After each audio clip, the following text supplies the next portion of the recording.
Hey guys, welcome to Ahanyasri boutique. So నేను మీకు చూపిస్తున్న ఇది క్లాత్ తీసుకొచ్చాను.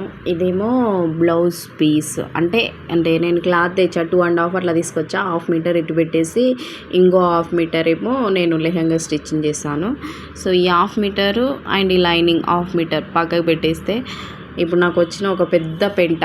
అంటే ఇది మీరే హెల్ప్ చేస్తారని చెప్పేసి హోప్ తోటే నేను స్టిచ్చింగ్ చేయకముందేమో క్లాత్ చూపెట్టి చేయలేకపోయినా. సో ఇప్పుడు స్టిచ్చింగ్ చేసిన తర్వాత నాకు ఫుల్ డౌట్స్ వచ్చేసరికి ఇంకా మీ హెల్ప్ నాకు ఖచ్చితంగా కావాల్సిందని చెప్పేసి ఇప్పుడు తీయడం జరుగుతుంది.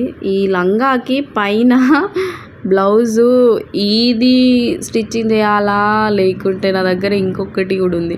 సో ఇది స్టిచ్చింగ్ చేస్తే బాగుంది, ఇలా బాగుంది. అండ్ ఇంకో నేను గ్రీన్ తీసుకొచ్చాను. అంటే మీ కింద లెహెంగాకి అక్కడ పికాక్స్ కనిపిస్తుంది కదా బార్డర్లో. సో అలా వెరైటీగా బాగుంటుంది ఆపోజిట్లో అని చెప్పేసి అలా తీసుకున్న తర్వాత ఇదే కుడతా అని చెప్పేసి వచ్చిన తర్వాత మళ్ళీ తర్వాత హాఫ్ లెహెంగా కదా, మా కోడలికి పైన టాప్ కుట్టేసరికి నాకు ఇంకా స్టక్అప్ అయిపోయింది. అలానే కుడితే బాగుంటుంది, సో ఇలా కూడా ఉంటే బాగుంటుంది అని చెప్పేసి రెండు స్టిచ్చింగ్ చేయకముందే ఆలోచన వచ్చింది.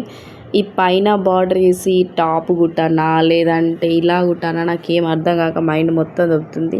సో మీరే హెల్ప్ చేస్తారని చెప్పేసి నేను ఈ వీడియో తీయడం జరుగుతుంది. ప్లీజ్ హెల్ప్ చేయండి. మీకు ఇది బాగుంటే పింక్ బాగుందని నాకు కామెంట్ రూపంలో చెప్పండి. లేదంటే గ్రీన్ బాగుందని చెప్పేసి నాకు కామెంట్ రూపంలో చెప్పేసేయండి. సో ఎక్కువ దేనికి ప్రిఫరెన్స్ ఉంటుందో దానికి నేను స్టిచ్చింగ్ చేస్తా. ఫుల్గా అంటే ఇంకా తనకు బుట్ట బొమ్మలా సెట్ అయిపోతుంది ఆ లంగా. ఫుల్ గేరా పెట్టేసా. లోపల అయితే ఫుల్ క్లాత్ ఉంచేసి ఇంకా ఫ్యూచర్లో పెద్ద పెరిగినా కూడా యూజ్ అవుతుంది. క్యాన్ అవసరమే లేదు. ఇంకా దీంతో సూపర్గా సెట్ అయిపోయింది. సో ఇంకా నాకు మా కోడల్ని లావెండర్ కలర్ ఫుల్గా నచ్చేసింది, తనది ఇంకా బాగుంది. ఇప్పుడు నేను గ్రీన్ వేయన్నా పింక్ వేయన్నా మీరే డిసైడ్ చేసి చెప్పాలి. నాకు కామెంట్స్ ఎక్కువ ఏది వస్తుందో దాన్ని బట్టి నేను స్టిచ్చింగ్ చేస్తాను. బాయ్ అందరికీ.